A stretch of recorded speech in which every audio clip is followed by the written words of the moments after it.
Hello developers, welcome back to Stoner Stack. As in the last video we have discussed, like Atlassian has released its MCP server with the help of over 2.1 authorization, and in last video we have set up VS Code with the help of VS Code command palette, and also I have displayed the similarity between the mcp.json file manually.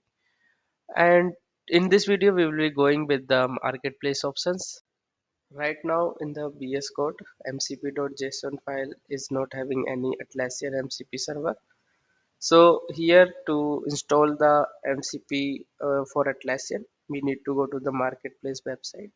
So from the guide, I will go to the Visual Studio Code MCP Marketplace by clicking on this link.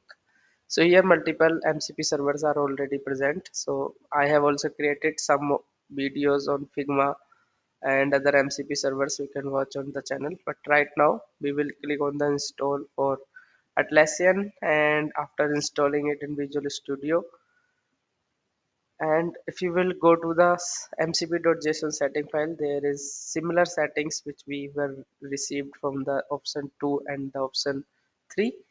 So once you will click on start, it will ask you to sign in. So I have already signed in, so I am just clicking on the MCP. Otherwise you need to sign in with another account here.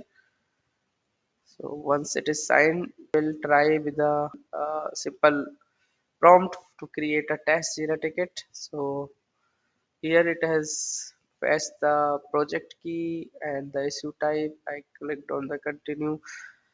So after execution is done, we will verify if BTS 16 is created or not. So here we will refresh the page, and if you will notice in the end there is a test Jira ticket available. Let's check it out. So it's done. From ticket creation to updates and bulk operation, MCP can supercharge your workflow without leaving the VS Code. So thank you for watching, and I'll see you in the next episode of Storer Stack.